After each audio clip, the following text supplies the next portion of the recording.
Aujourd'hui, c'est le deuxième jour. Donc suivez-moi très bien parce que le début, vous aurez l'impression que je viens vous donner un coup de poing dans la tronche, hein, comme ceux que j'ai mis dans Messenger. Donc, pardon. Mais il faut... Suivez-moi en fait. Et vous comprendrez pourquoi je vais parler comme ça. Ok? Suivez-moi. Donc n'ayez point de crainte. Tout va bien se passer. Hein? Voilà. On va bien finir ce soir. Mais je dois passer par cette porte. C'est comme ça que j'ai vu ça dans le songe où j'ai vu que je parlais de ce truc-là. Ok? Donc, je vais déjà poser la base. Le postulat d'où on part. Ce postulat, c'est celui-ci. Et ça va répondre hein, un peu, quelquefois, des choses que j'ai entendues ci et là. Et je vais vous dire la réponse que l'Esprit a donnée par rapport à ça.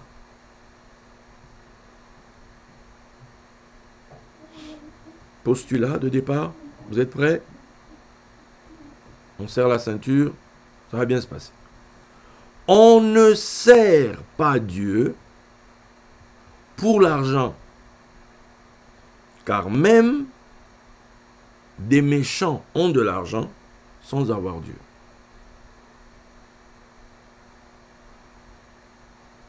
On ne sert pas Dieu, on ne marche pas avec Dieu pour l'argent.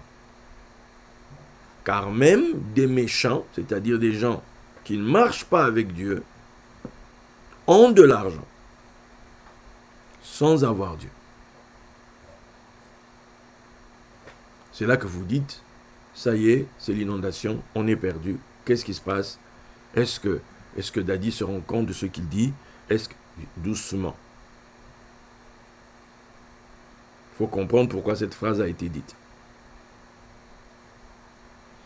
Ici, le focus n'est pas mis sur le fait d'avoir de l'argent ou pas. Ce n'est pas ça la question.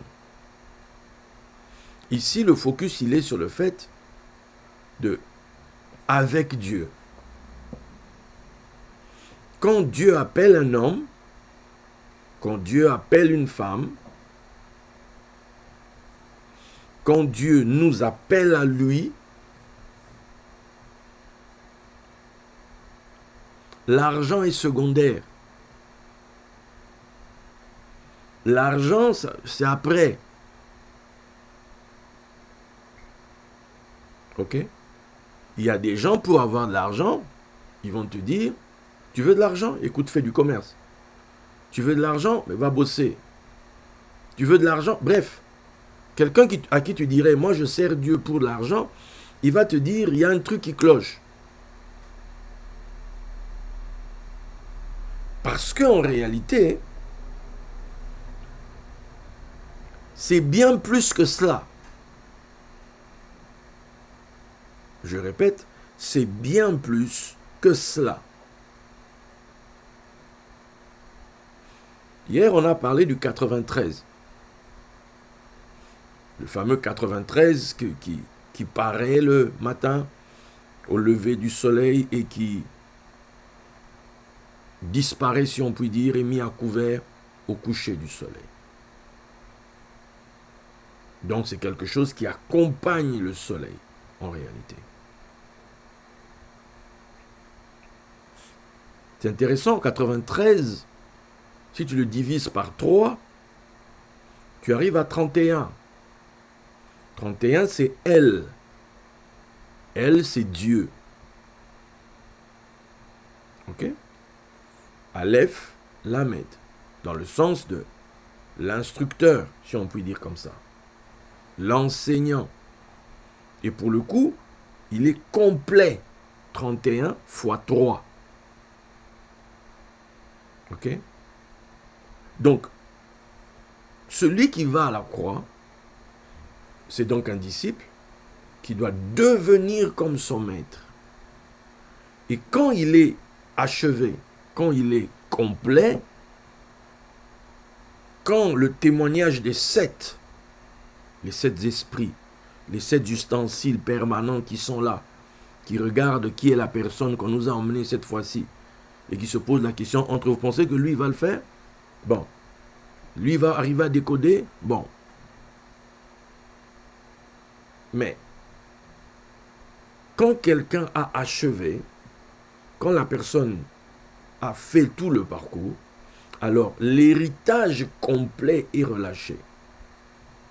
Quand vous regardez nos fameux textes d'Apocalypse 19, 11, vous allez voir quand vous descendez plus bas, qu'on dit que l'armée des cieux, chacun sur des chevaux blancs, suivait ce cheval-là. C'est-à-dire le cheval d'Apocalypse 19, 11 n'est pas seul. Derrière lui, il y a du monde. C'est comme dans le Seigneur des Anneaux, hein, les deux tours, bataille de gouffre d'Helm, le matin du 5e jour, on voit Gandalf apparaître sur le cheval blanc. Alors là, on se dit, Gandalf va nous faire un tour de passe-passe. Non, il y a des gens derrière Gandalf. Il y a Éomer, avec tous les Rohirrim qui sont derrière. Alors là, l'histoire change. Ok? Donc, celui qui prend la croix, celui qui persévère et compagnie, en fait, il va à la rencontre de son armée. Il va à la rencontre de cette nuée, de cette ombre, de cette compagnie qui doit venir à lui. Que là où lui va se tenir, eux maintenant vont être son rayonnement. Eux maintenant vont être son déploiement divin. Les gens sauront que Dieu est dans tel endroit. Les gens vont expérimenter la visitation divine. Et cette visitation passe par des hommes, par des femmes, qui pour le coup ont été appelés par Dieu. L'argent, tout ce que vous voulez, c'est terrestre. Ok? C'est des choses terrestres. Mais ce dont nous sommes en train de parler ici, Dieu qui est esprit, qui est céleste, qui est maître de la matière, appelle un homme, appelle une femme. Il te met à part du monde, à part du système. Pourquoi quelqu'un va souffrir? Mais justement, parce qu'il n'a plus part au système. Justement parce que, regardez, la promesse qui est la nôtre là, c'est une promesse hors système. C'est une promesse hors système, il faut le dire.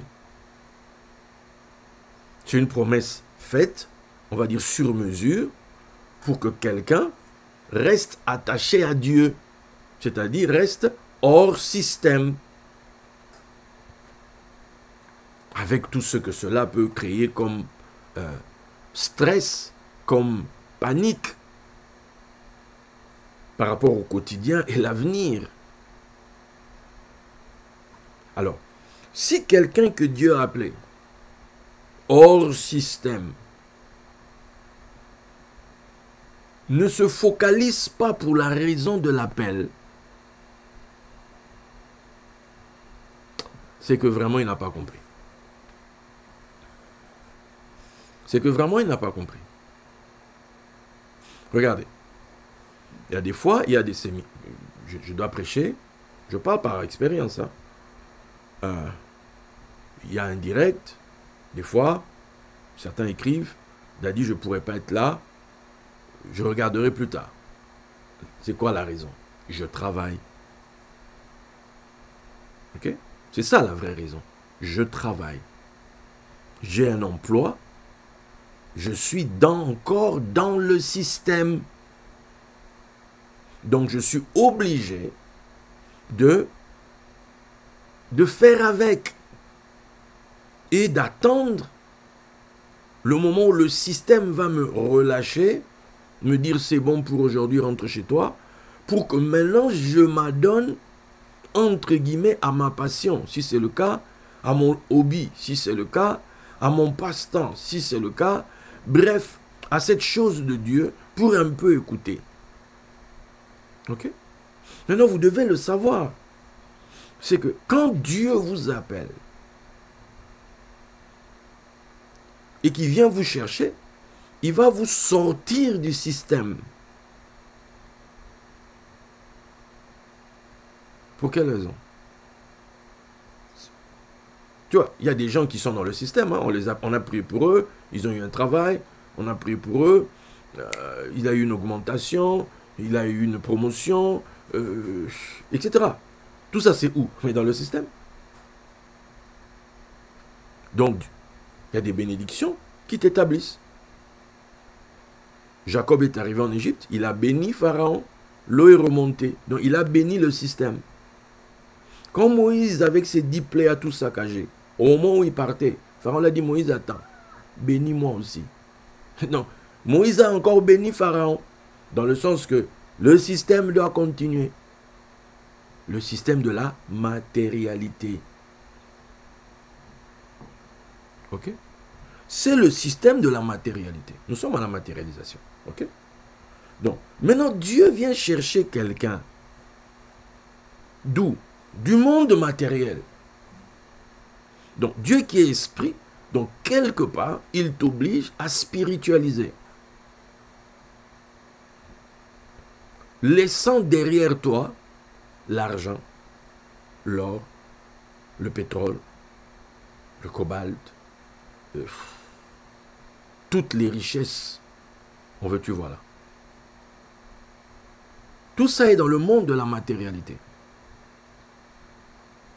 Maintenant, quelqu'un est venu entre deux, une pause, je ne sais pas, contre deux portes, t'as dit, c'est moi.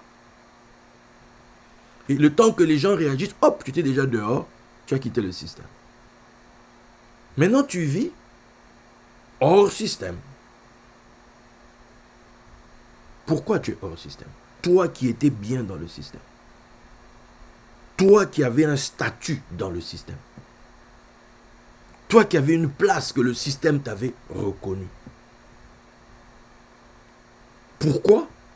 Tu étais dans un système où, matériellement, ça allait. Tu savais jongler, t'en sortir, il y avait des perspectives. Voilà. Tu es dans le système. Donc même la perspective même de quitter l'Égypte en question, ça ne t'intéresse pas trop, puisque ça va. T'as dit, tout va bien, j'ai pas besoin de... Tu vois? Élisée demande à la femme, veux-tu que je fasse quoi? Que je parle au roi, au général? Non, laisse, tout va bien, je gère. Daddy, je gère, je gère. Il y a des fois, certains doivent dire, mais Daddy, vraiment, lui, non, Daddy, c'est bon, on n'a pas besoin de tout ça, nous, on gère. Tu vois? Des fois, quand je parle de la promesse, il y a des gens, sous l'effet de l'émotion, ils sont là, oui, c'est vrai, Daddy. Je vois déjà l'émotion baisser quand je vais dire l'offrande. Là, déjà, l'émotion, tout le monde commence à revenir un peu. Qu'est-ce qu'il a dit? Qu'est-ce qu'il a dit? Tu vois? Pourquoi? Parce que le système, reste tranquille, bouge pas trop, ne viens pas bouleverser les trucs, le système. Tu vois? Maintenant, Dieu appelle quelqu'un hors système. Maintenant, le risque pris par la personne à aller hors système, le risque, humainement parlant, parce qu'en réalité, il n'y a pas de risque si tu es avec Dieu. Au final, il n'y a pas de risque. Mais pour te rassurer, toi l'humain, Dieu te dit, il va te dire quelque chose. Hé, rassure-toi, je vais te donner telle chose. Un truc qui est dans le système. Ok? Je te donnerai ça. Maintenant, la vraie question est-ce que tous ceux qui ont ce truc que Dieu te promet ont vécu ou bien vont vivre, ou bien ont vécu ce que toi, tu es prêt à vivre désormais? Non. Je vous ai donné une histoire ici, ici dernièrement, qui lui, pour le coup, a été dans sa richesse pendant 13 ans. Et puis, il est mort, malade.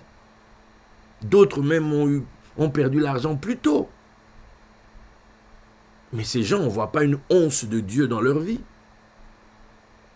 Les témoignages que l'on lit, on n'entend pas des gens venir nous parler de Dieu là-dedans. Vous voyez? Donc ça signifie que quand Dieu t'appelle, il y a autre chose que tu dois chercher. C'est-à-dire, il y a autre chose en fait. C'est pas ce qu'il t'a dit là qui est... Ça c'est... Tu as vu, je te devais te donner ça. Ça il te le dit, c'est pour toi. C'est pour toi qu'il dit ça. Mais il t'a pas appelé pour toi, il t'a appelé pour lui. Et c'est par rapport à ce qu'il veut faire pour lui, par rapport à lui, chez toi, qu'il te dit, toi, ça te va? C'est bon? Le deal est bon pour toi? Ah oui, ça me va. Ah, c'est bon. Maintenant, suis-moi. On a des choses à faire ensemble. Alors, avec ce que je viens de vous donner maintenant, est-ce que vous comprenez mieux le postulat?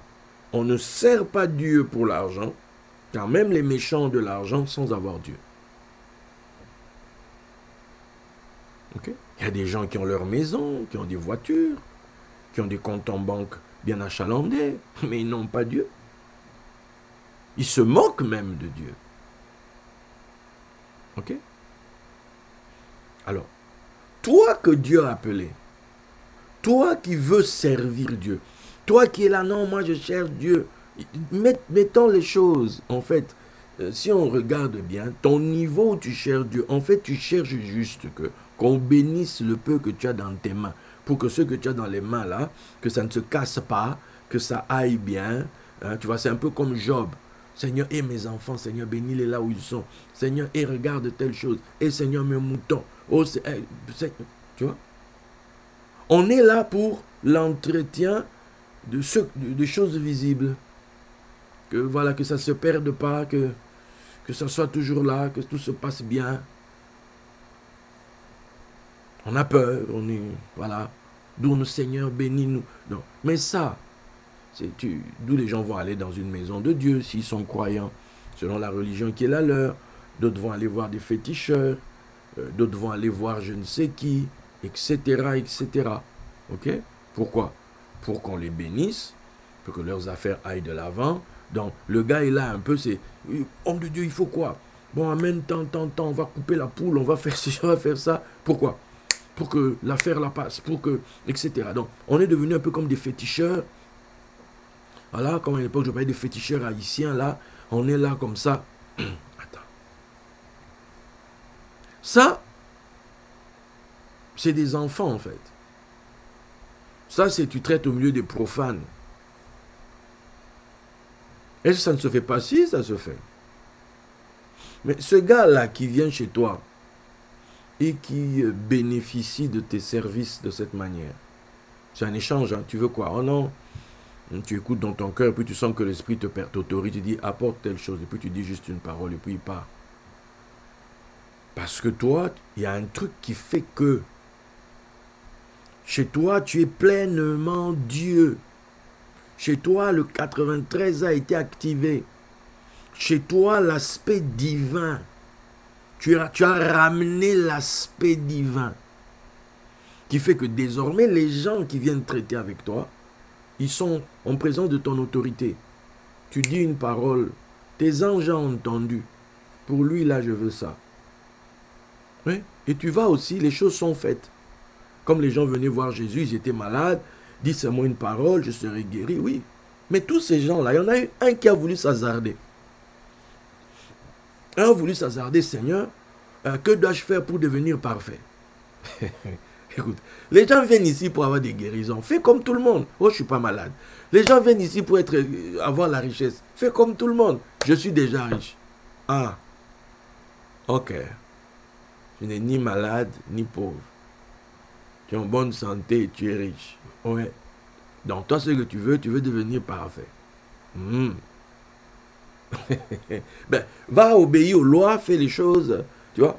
Oui, mais ça, je le fais depuis ma naissance. Ah! Le gars, il est là, il est teigneux, il lâche pas prise, quoi. Il dit, lui, il fait ça depuis sa naissance. Jésus le regarde.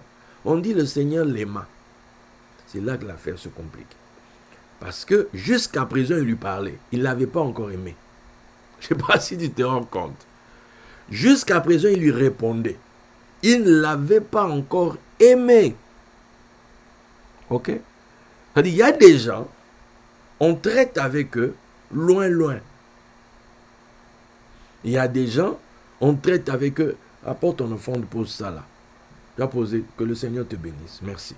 Je te dis, mais oui, l'homme de Dieu ne m'a même pas regardé. Oh, tu veux qu'il te regarde? Tu es venu pour quoi? Pour telle chose, non? Oui. Ok. Il t'a dit quoi? Apporte telle chose, non? Ok. Tu as apporté? Oui. Il a reçu? Oui. Il t'a dit quoi? Qu'il te soit fait selon ta foi. T'as dit, retourne chez toi. Tu as fait ton truc, c'est bon. Maintenant, tu dois croire qu'il a donné l'ordre. Retourne chez toi. Tu veux quoi d'autre? Tu veux qu'il t'aime? Tu veux qu'il te regarde? Tu veux qu'il pose son regard sur toi? Qu'il dit, mais attends, mais t'es qui toi au juste? Et qu'à un moment donné, son cœur s'attache à toi. Là, quand le cœur bouge, les vraies choses sortent. Jésus lui dit, c'est vrai qu'il y a un moyen pour que tu deviennes parfait. Ouais, c'est faisable. Ah oui, super, super. Oui, mais il faut que tu as vu, tu es bien là. Distribue-le, vends-les, distribue l'argent aux pauvres. Et puis l'assume. Parce qu'une part se sera réservée dans le ciel et tu deviendras parfait. C'est bon? Ah, là le gars dit, c'est pas possible. Moi, je ne voyais pas la chose comme ça. Vraiment, vous savez, moi j'ai beaucoup d'argent. Je vois. Mais tu voulais devenir parfait, non? Oui, mais je t'ai dit. Oui, mais vraiment, je ne voyais pas la chose de Dieu comme ça. Vous savez, vraiment cet argent, ça vient de ma famille. C'est vraiment un héritage. On m'avait dit, il faut que je transmette ça aussi à mes enfants. Ah, blablabla, blablabla. Mais c'est toi qui voulais devenir parfait. Oui. Ben, je te l'ai dit. Oui. Non, vraiment. Ça, oh, c'est ça en fait le problème. Quand Dieu t'appelle, le challenge se joue au niveau de l'argent que tu as actuellement. De ton état financier actuellement. Moïse, quand on l'a appelé, on dit il a tourné le dos aux richesses de l'Égypte. Il a préféré l'opprobre de Christ. What? Les richesses de l'Égypte, mes amis, les richesses de l'Égypte. Il a tourné le dos parce que Dieu l'a appelé.